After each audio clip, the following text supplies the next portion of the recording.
High, hello তুমি এখানে কেন আসছো? মানে উর্বি আসেনি? রাফসান, সরি রাফসান ভাইয়া, উর্বি আসেনি, আমি একাই আসছি। কেন, কোনো কাজ আছে এখানে? একটু কথা বলার ছিল, বলো। আপনার সাথে পিক তোলা কোনো সুযোগ পাইনি, সেজন্য আপনি এখানে এসেছি।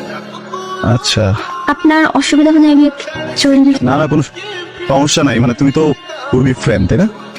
ওকে, আসো। ঠিক, উর্বি চলে আসবে যে কোনো সময়, আসলে খুশি হবে তোমাকে দেখলে, সমস্যা নেই।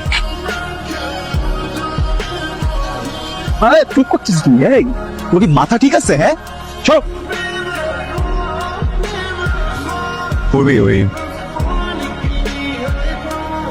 আরে কথা পাগল নাকি তুমি? হ্যাঁ, পাগল করতেছো নাকি তুমি এখানে? সরি বলতে এখন ঠিক হবে না। কি মনে করছে মেয়েটা?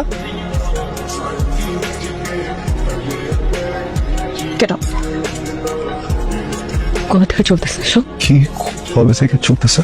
আমি না তো থাকা অবস্থা স্টুডিওতে আমার এই মেয়ে ফ্রেন্ডকে নিয়ে আসে। আমি উঠতে দিতাম না তো।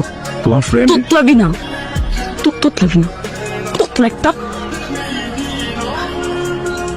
তোমার না আমাকে ছাড়া ঘুম হয় না, খাওয়া হয় না, কিছু হয় না, গানে মনোযোগ দিতে পারো না, কিছু করতে পারো না। এখন কেমনে পারি? কেমনে করবে? কি করবি, কি করবি, কি কি আমি কি আমি কি কি বল বল। অবিশ্বাস, আমাকে অবিশ্বাস করতেছো? ঠিক আছে, আনছি একটা মেয়ে, ওর সাথে বাজে কাজই করছি আমি। খারাপ না আমি? তুমি বলছো না যে তোমার আমার ভিতরে প্রেম নাই? আজকে থেকে তোর আর আমার কোনো ধরনের যোগাযোগ নাই। তোর সাথে আমার কিছু নাই, তোর সাথে আমার মিউজিক নাই, তোর সাথে আমার কিছু নাই, তোর সাথে আমার কিছু নাই, বুঝছিস? তোর সাথে কিছু নাই।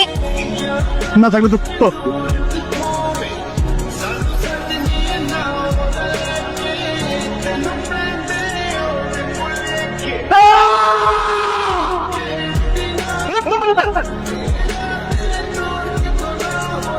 এই রাফসান, কিরে?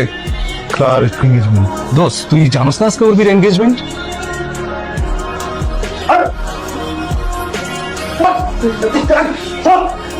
বসেন বসেন, ওর সাথে কথা বলবো।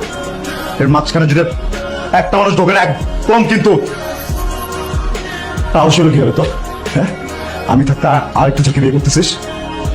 বসে থাকবি সারাদিন আমার সাথে মিউজিক করবি, হ্যাঁ, সারাদিন আমার সাথে ঘুরে বেড়াবি, আমার সাথে কথা বলবি, সবকিছু আমার সাথে করবি, বলবি যে প্রেমিকার মতো আচরণ করা যাবে না, প্রেমিকার মতো আচরণ করা যাবে না, বলেন নিজে প্রেমিকার মতো আচরণ করবি, আমার সাথে অভিমান দেখাবি, সেই অভিমান আমি ভাববো আরেকটা ছেলেকে কেন বিয়ে করবি। তারপরে আমি আসছিলাম তোমার কাছে, আমি কি তোমার সাথে জোর করে যোগাযোগ করছি?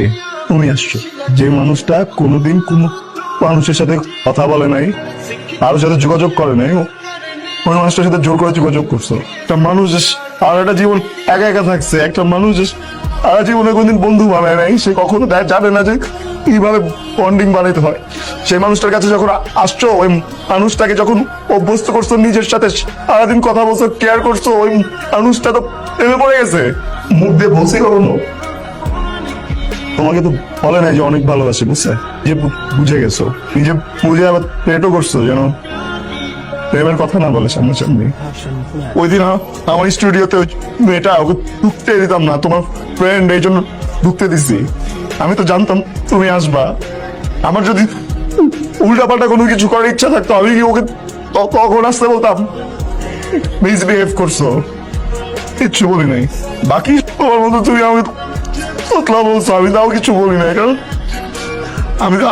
আমি তোমার চোখে ভালোবাসা দেখছিলাম আমার জন্য। ভাবছি যে ফুল গুচ্ছ ঠিক হয়ে যাবে, আর যদি বিয়ে করবা তাহলে আমার সাথে ওই দিন ওটা কি ছিল?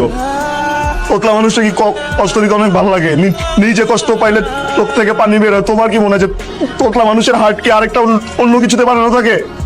আমি না তোতলাই, এইখান থেকে তোতলা।